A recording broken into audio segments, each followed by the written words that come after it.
Welcome everybody to the live stream. See, here's the thing, is when I go and I haven't chatted with somebody who I haven't chatted with where it seems like it's been 15 years. It hasn't been a full 15 years. It's been 15 years since I think we actually had our first podcast conversation, which Steve and I will touch on here in a minute.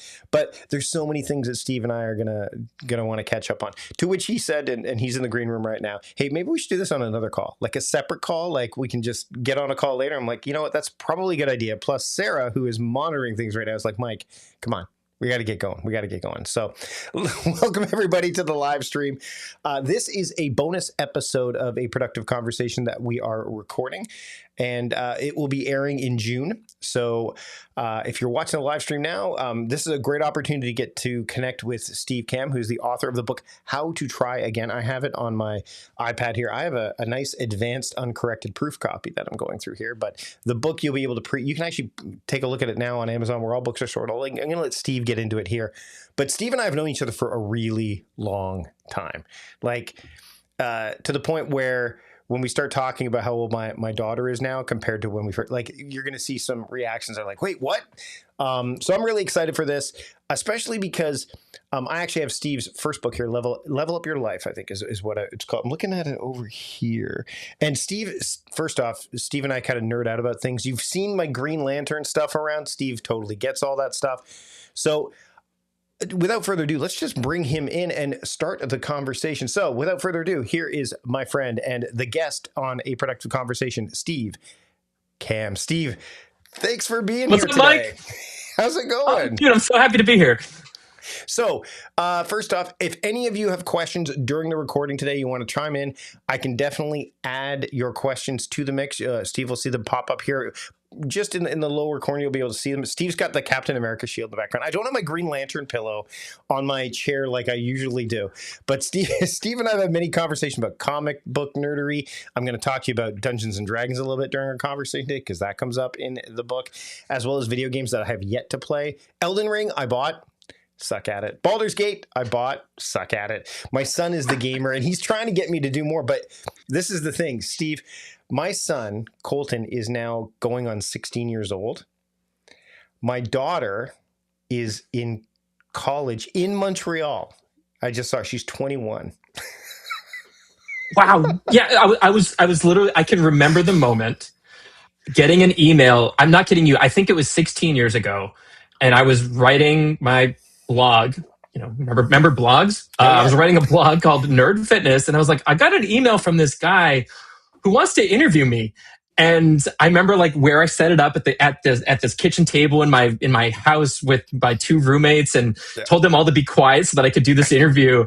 And that was the first interview I ever did with anything relating to the internet. So Mike, this is such a cool, like, full circle moment for me. And my God, what a life we have lived in between those 16 years. Oh my goodness, man. Like, I mean, it's just weird to think that, you know, we've gone through so many different things, and we've tried so many different things over the years. And the book is called How to Try Again. So this is a perfect way to kind of segue into this. One of the things I noticed right off the top, I'm going to kind of scroll through here because first off, I didn't realize that you knew as much about D&D I should have when it comes to warlocks and the things that they make. They make pacts. I actually asked my son about this. I'm like, is this real? He goes, oh, yeah. Because my son is DMing an entire campaign that he wrote right now. It's been going on for like a year and a half. And so can you tell me, as we get into things, the role of the pact in relation to this book and in relation to kind of where you're at right now, this kind of way that you're living a pact life? Sure. So, as I said, I started a website at this point 17 years ago called Nerd Fitness. And over that time, I've written articles, 1,000 articles. We've had tens of thousands of students move through various, workout programs that Nerd Fitness have. We have this coaching program where we've now coached 20,000 people in one-on-one coaching. And across all of this, over 17 years, we kept running into like the same, or like the most universal problem. And essentially, it comes down to the fact that like everybody has this all or nothing mindset when it comes to aspects of their life. Mm-hmm. The problem with all or nothing is that it becomes all then nothing, right? We have 2 or 3 great weeks and then your kid gets sick, or work sucks, or something happens and we get too busy, we say, you know what, I'll try again. I'll try later when I'm less busy or when life gets out of the way. So I wanted to write a book like specifically for what to do after those 3 weeks and after you have fallen back into that trap again for the thousandth time. And that's why I came with this idea called the pact. And I wanted it to be something so simple that you could remember. And as your brain starts to send you back into this all or nothing loop, you could say, like, hold on, wait a second. That nerdy Steve guy told me to make a pact. Like, okay, let me do that. Pause, accept, change, try. And I wanted people to, and I provide stories for each of these examples, but really it's making sure you're trying at the right thing or at the correct thing for you. It's accepting the limitations of your life. It's changing and doing something different than you did last time so you don't end up with the same challenges that you did previous time.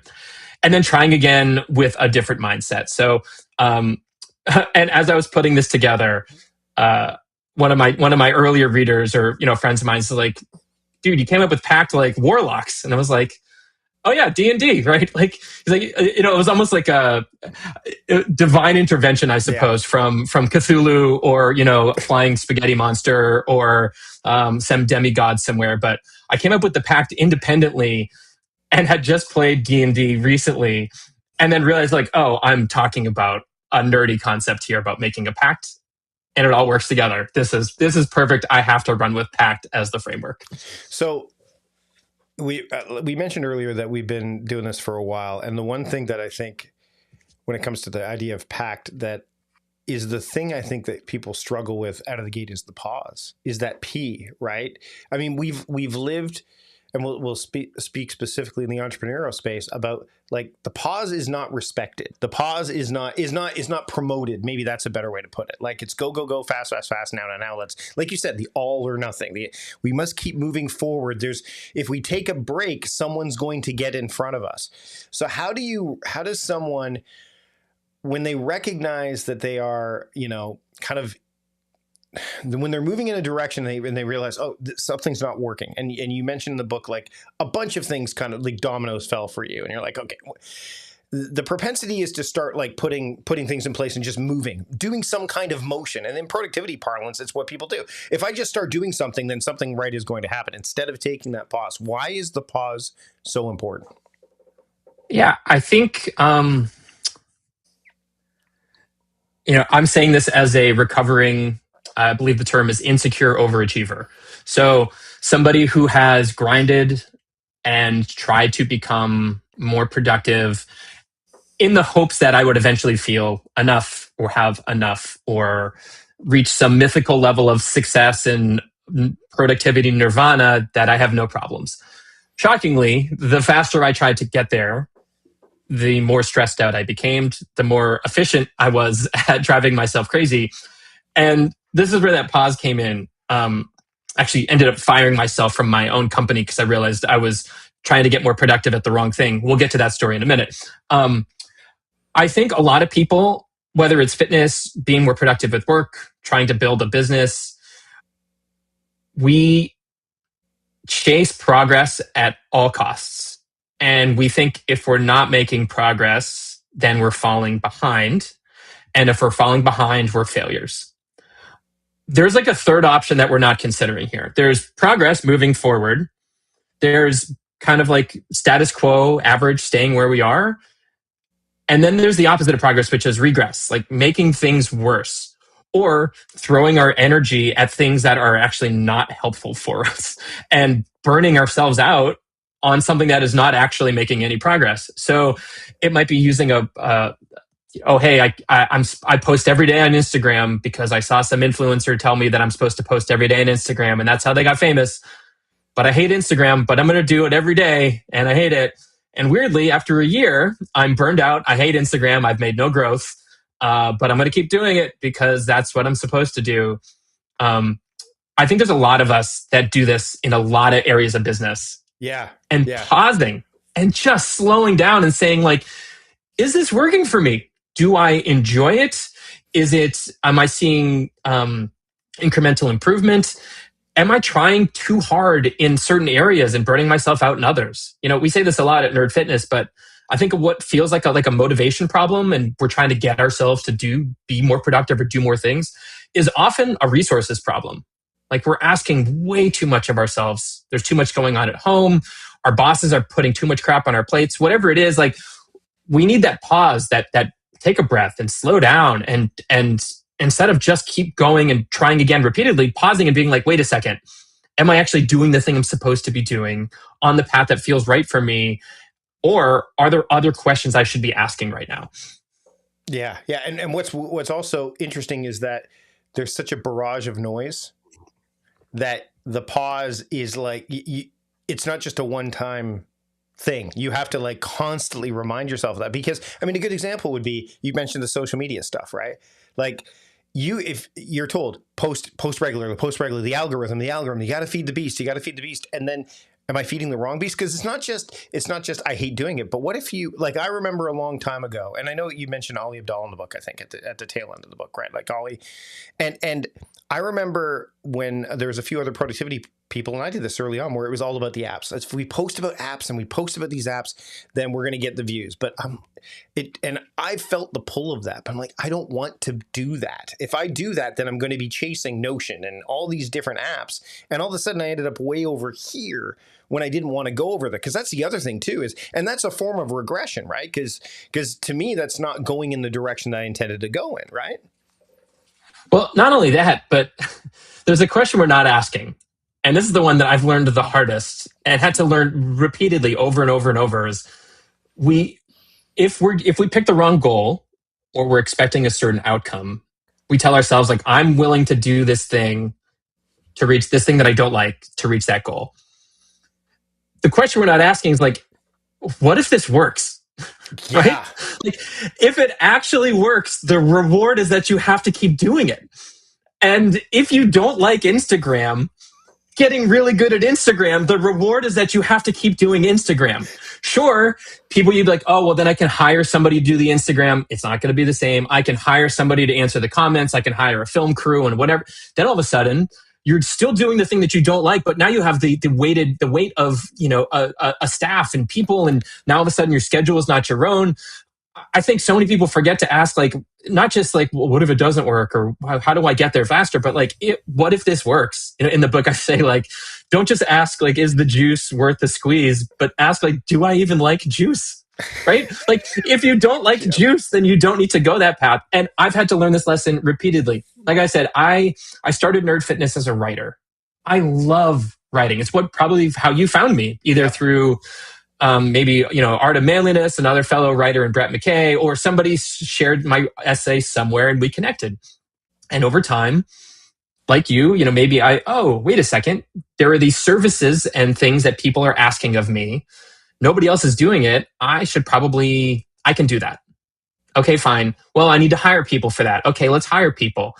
And eventually I found myself in charge of a team of 40, 45, 50 people, somewhere in there. And I started avoiding work. Like, I didn't want to do my job of the company that I built with the job that I hand created for myself. And eventually I realized that I was trying to get better at something that I actually hated. And that was managing people and shaping the trajectory of a business and spending all this time in meetings. And what I wasn't doing anymore was writing. So the only reason this book got written was because I effectively demoted and then fired myself, and took huge steps back and said, like, wait a second, I have to pause. I have to accept my reality and who I am, which is that I'm just a nerd that loves to write. And nothing makes me happier than connecting concepts and writing about it in a fun, nerdy way.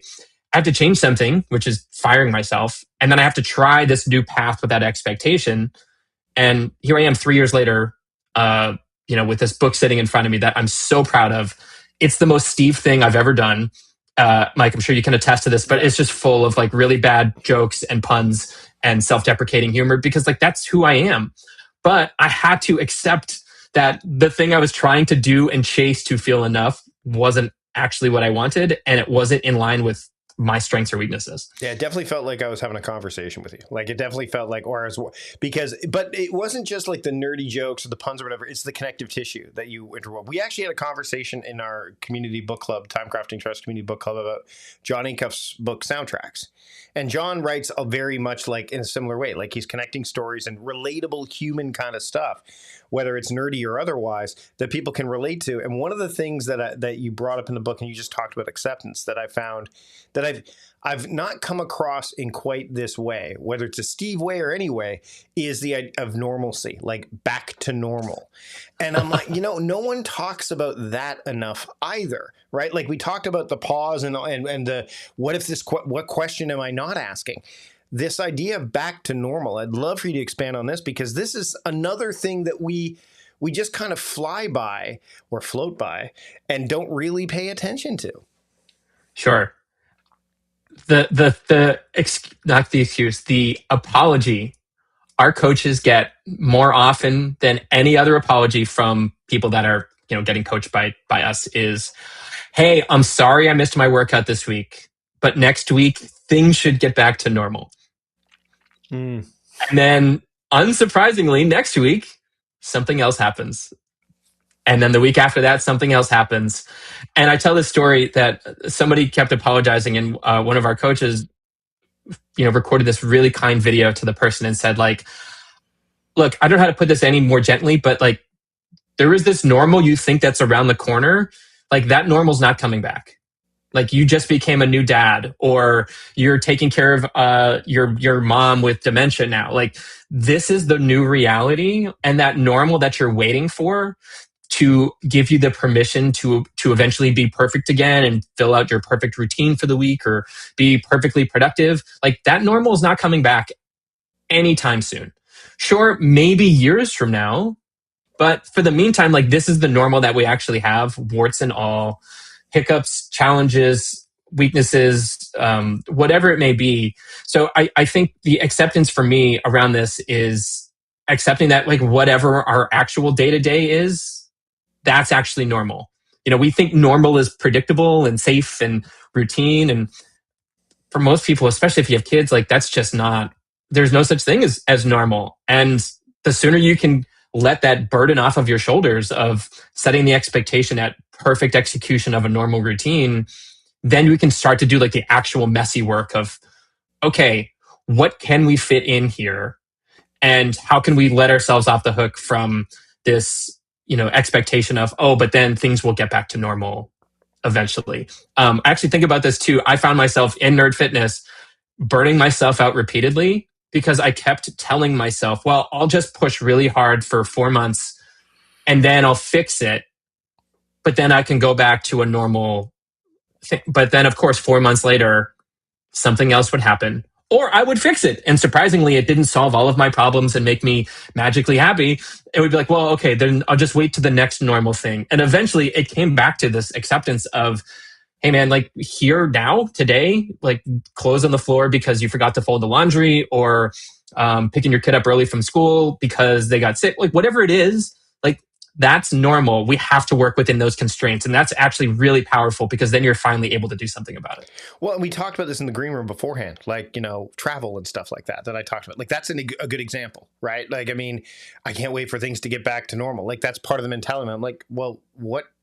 No, I mean, post COVID, people, that's one of the things I've noticed, especially in the world of productivity, is like, okay, now that we want to get things back to the way they were or back to normal. Well, remote work's out of the it's out there now. In fact, we were doing that before it was even in fashion, right? Like that was the kind of stuff that, well, with NerdFit, I mean, remote work, digital nomadism, that stuff was already happening. It just exploded because out of necessity rather than necessarily desire. But now it's out there. It's like, well, we're going to go back to the way. Nope, there's nothing's the same. Once we move forward, like again, the past is prologue, right? Yeah, this is normal. Yeah. Like normal doesn't mean predictable. Normal means whatever today, like the average of our messy days, that's the normal part. And the sooner we can accept that, the sooner we can finally say like, okay, within these ugly, weird constraints, how do I still get the things done that I need to get done? And maybe still have some time to do the things that I want to do. And relieve that pressure of I must hold myself to the standard I used to hold back before I had kids, back before COVID, back before before I was trying to build a business while working my day job, or before I had to work 2 shifts or whatever it may be. Like, the sooner we can get past that or accept it with compassion, I think the sooner we can finally get to how to actually be productive with the limited time we do have within that window. Yeah. And I mean, we're going to get to the C, which is change, because one of the things we've had Anne-Laure come on the podcast before, talk about tiny experiments, and experimentation comes up in the book. One of the things I actually looked at this week was, as I was going through my paper planner, because we use digital tools as well for me and Sarah to communicate and make sure we're working asynchronously.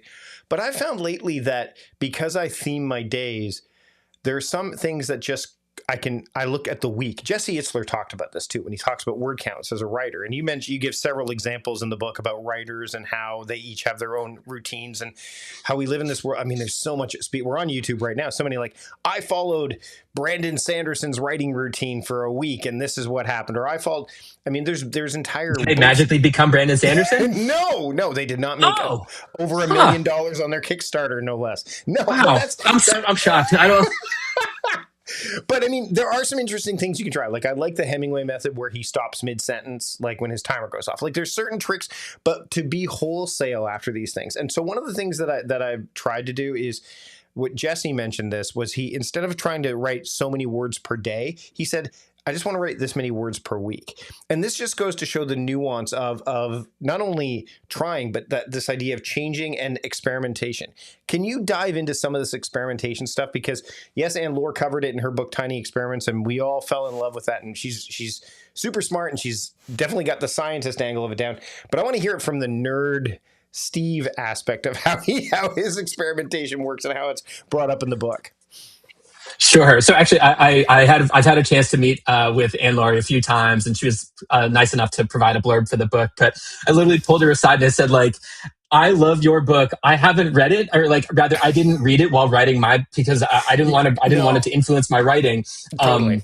I wanted to, and so my angle when I talk about experimentation in my book, I talk about it through the lens of, there's a TV show I used to watch as a kid called Mr. Wizard. And it was this show where what I thought was, this scientist invites kids to, do these fun experiments where they're going to fill up balloons with, various, certain gases, or they're going to test launching watermelons, or, making volcanoes out of, with baking soda and whatever. Like, it's like the fun experiments that made science look really fun. So that was my introduction to science as a kid. And, I kind of like mix in the experimentation aspect of, hey, we don't know what's going to work. We're going to treat this like a non-judgmental experiment. And not only that, but like we can also learn from another profession. The way I look at it is, imagine we're detectives, right? And we're solving like the case of past us. We get to look at the last time we tried to be productive, or whichever strategy we tried to implement. And we put our Sherlock Holmes hat and get our giant magnifying glass and be like, oh, a clue, look at this. Like, I figured it out. I was really productive for these 3 weeks when my boss was out of town traveling, and I could be really productive in the office. But as soon as the boss came back, then all of a sudden they were walking up to my desk repeatedly, or they were pinging me all day on Slack or whatever it may be. Oh, interesting. Okay. I now have a clue, and the next time I try my next experiment, maybe this requires a conversation with your boss, or a conversation with your spouse, or you're going to try working out of a different location. Like, whatever it may be, like treating it like a non-judgmental experiment based on past information. That's all knowledge we get to pull from, and we can try something different. Right? Like, the reality is, whether it's Hemingway stopping a sentence halfway through, or number of words each week. In the book, I talk about Ian Fleming. He flew to Jamaica every winter, and for 14 years in a row, he typed on a gold-plated typewriter every morning from 9 to noon, and then went swimming in the ocean, and then edited, and then crushed cocktails. And he did this at his ocean compound called Goldeneye. So super nerdy. That's where the name Goldeneye, the movie, eventually came from, was an homage to his compound. Like, that worked for him. I do not have a Jamaican oceanfront compound named Goldeneye. I asked the publisher, they would not give me one, which I think is a little frustrating, but you do what you can. You tried. At the same time, I tried. I did try, and I had to try something different, right? Yep. You then have Agatha Christie, who wrote 60 plus detective novels, sold like over 1 billion, maybe 2 billion copies of her books worldwide in so many different languages. She didn't have like a consistent place to write. She would like, oh, I write in bits and spells and bursts, and my friends never see me write, and I, like a dog with a bone, I spirit away for 30 minutes at a time. And like, it's just fun for me. Like, that sounds like the exact opposite of flying to Jamaica and needing to write every day at a specific routine. The thing is, both of those strategies work for the right person. So when you're experimenting, it's perfectly acceptable. You know, I talk about it kind of like, you imagine you're walking through this buffet aisle and there's different foods and strategies and things you want to try. Amazing.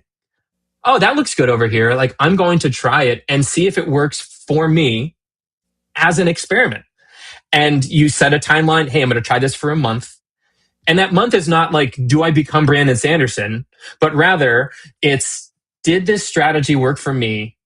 Do I want to keep doing it? And what did I learn about myself in the process? So the change aspect is like, take all of the knowledge that we have before, like detectives, what worked, what didn't work. And then, like scientists, we're going to pick a new strategy and we're going to test a different hypothesis. And we can do so by sampling and picking the strategy from the people that we admire, the people that are like us. I think that's really important. We're not just emulating, you know, the billionaires, or we're not emulating, you know, the people that are running 2-hour marathons. Like, we're emulating people who we know, who seem like they have a pretty good work-life balance, or they have their act together in a way that we are that we admire. And hey, we're going to try to sample that, and we're going to test it as an experiment to see if it works for us. 3 things. Number 1, I thought you'd bring up Batman as the detective, to be honest.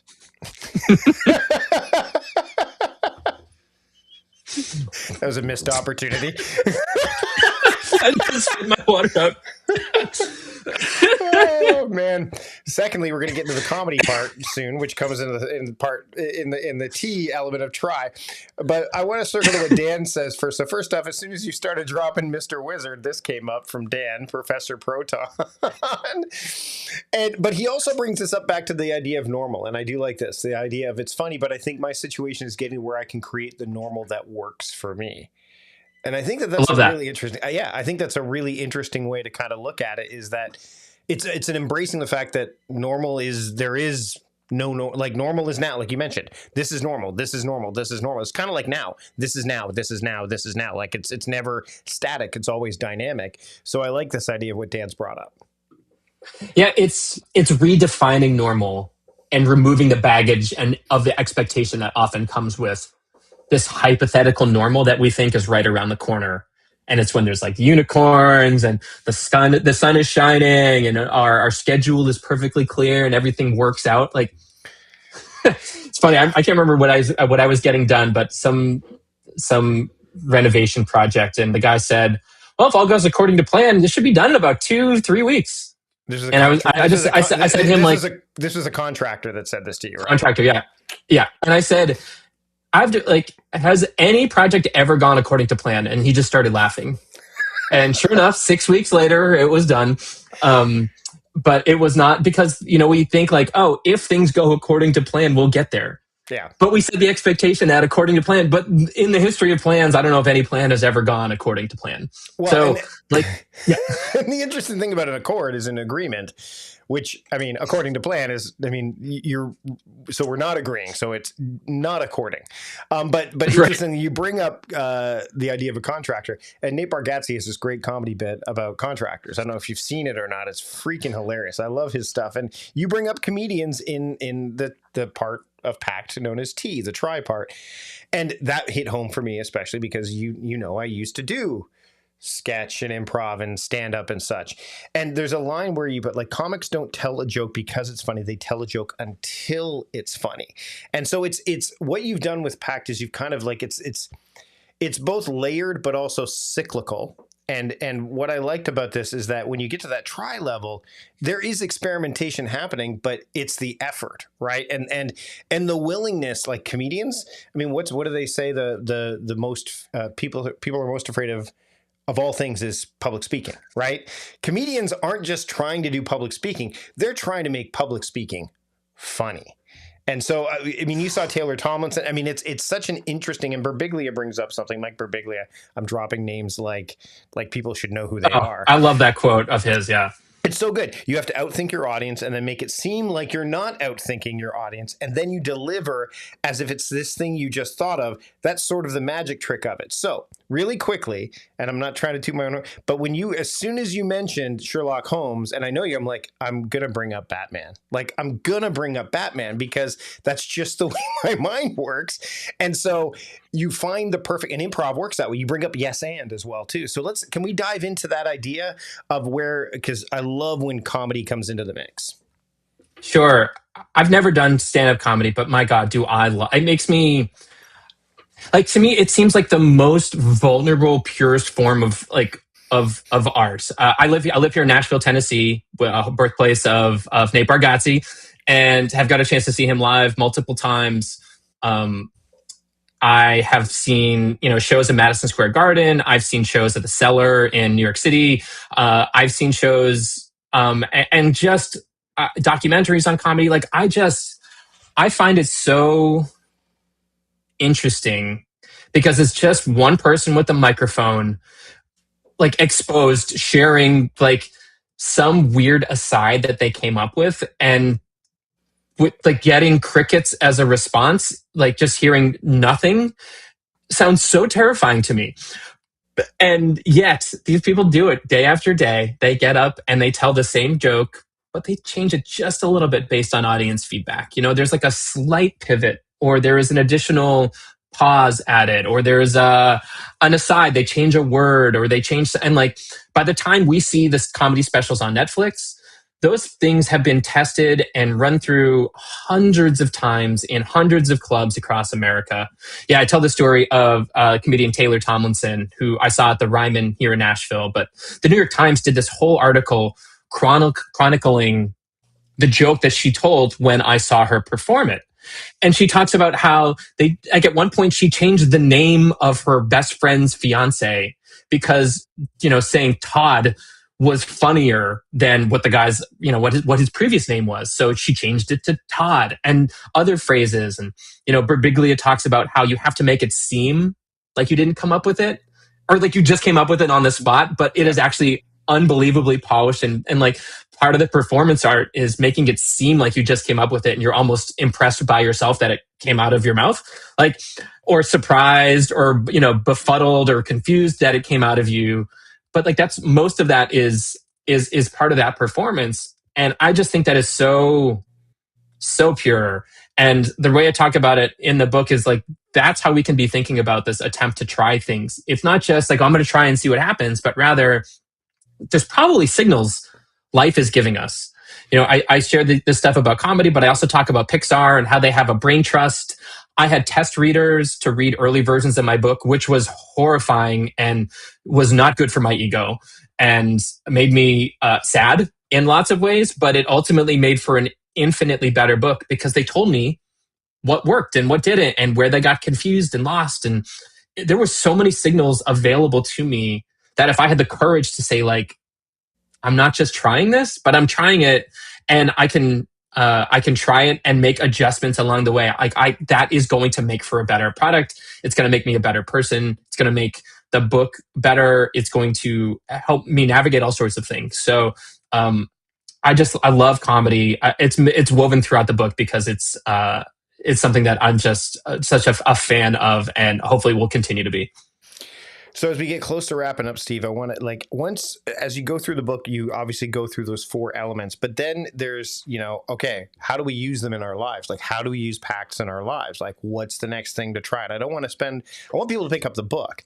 So, but I do want to talk about the idea of the doom loop, because I think that was really a fascinating area of where where I think we get stuck. And I think that's where the pause gets messed up, right? Like, so in other words, when that happens, and as I was reading, I'm like, oh, so this is where the trip up point happens. And you've got to get out of it so that you can go back to where you need to kind of say, okay, let's. So can you touch on the doom loop and just kind of go into it as much as, I mean, there's like definitely, I mean, you've dedicated a whole chapter to it, and I'm not going to go into the strategies that will probably work. We'll touch on maybe one of them, but I'd love for you to talk about the doom loop so that people can say, okay, am I experiencing this? And here's how I can maybe escape it. Yeah, I mean, we've already talked very briefly about how all or nothing becomes all then nothing. The doom loop is essentially this 3 to 4 week loop that everybody finds themselves in. The most like the first step is feeling less than. And society, social media, our internal psyche, whatever it may be, has no problem telling us why we are less than. We're not fit enough. We don't have enough money. We're not productive enough. We're not good looking enough. We're not whatever it is. We don't have enough of it. But then we see the thing. I don't know what that thing is, but in each individual person, there is that thing, and it's the thing that is going to change everything. It's buying the new journal.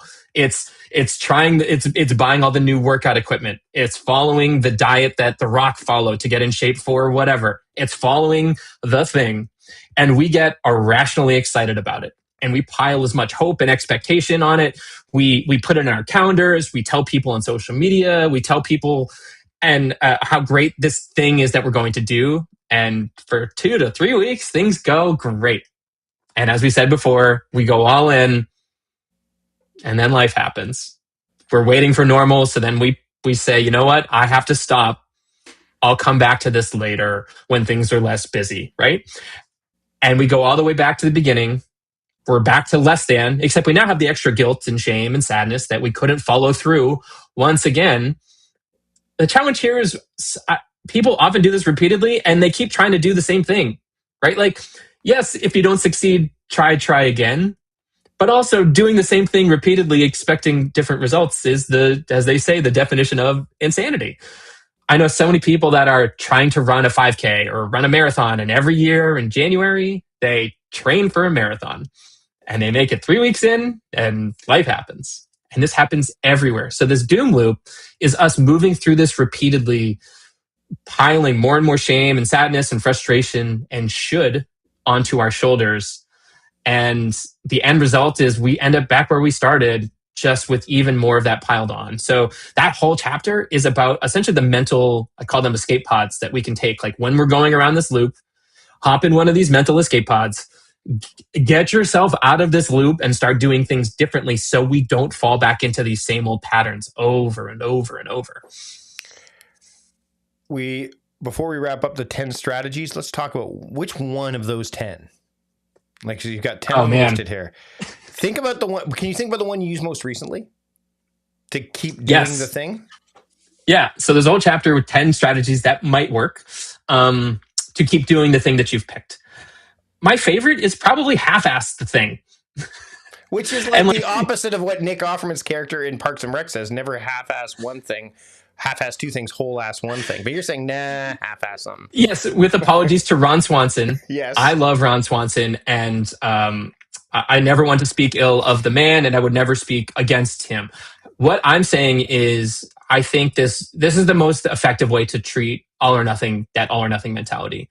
And instead of asking, like, do I have time to do this? Do I have time to do this thing? Instead, the question has to be, how much of the thing do I have time for? And it just constantly requires us to change our definition, just like we did of normal. It might change our definition of what productive means for today. It might mean changing our definition of what a workout means for today. Like yesterday, my workout was 60 minutes and it was great. Tomorrow, I have to record another podcast. And so like tomorrow's workout might be half-assed because it's only going to be 30 minutes. But that's the most amount of ass that I can give to this workout. So as a result of this, it's perfectly acceptable. And that's like still a complete done day. So when you miss a day, when you don't think you have time for this whole large thing that you've set your expectations at, perfectly fine. Half-assed is perfectly acceptable. And I realized that sounds so simple, but we all do it. And if we give ourselves permission to half-ass something and accept that that is the amount that we're able to give on that day, like that's still a win. And it doesn't mean that we're behind. It doesn't mean that we are not making as much progress as we should be making. It means we did what we needed to do that day. Like, damn, that's a huge win. Steve, there's so much more that we could get into, but I want to be respectful of your time and those that are watching and those that are listening. One thing I will say is that one big takeaway I got from the book is that it basically, to me, showcases how much agency we have. Like in a world that doesn't seem to want to give us agency, you're like, hey, listen, and there's a permissiveness to it. You just mentioned like that last tip. It's hey, it's okay. You can do this. There's a permissiveness, even a validation to a degree. And I think that that's the kind of stuff that we need today, especially in a world that has so many demands on our time, our energy, our efforts, all of those things. I mean, we could have gone into efficacy and all those things, so you bring up that as well. But what is one thing that someone can do when they pick up the book, which they can, as of this recording, they can pre-order it, right? And they can, we'll figure out where they can go, and we'll let you share that. But what's one big takeaway that you're hoping people get from the book? Oof. The chapter that I probably spent the most time on, and the one that I personally needed the most, is the chapter on failure. And I think we're all so hard on ourselves, and we set our expectations so high that when things don't work out or we don't follow through on something, we're really, really good at beating ourselves up. And I think the lesson I want people to learn is like, we're not failures when that happens. We're not failures. We're human, and we failed at something. Okay, here's your hug. This is Steve giving you a virtual hug saying like, welcome to the club. We're all humans. We're all weirdos. We're all figuring it out.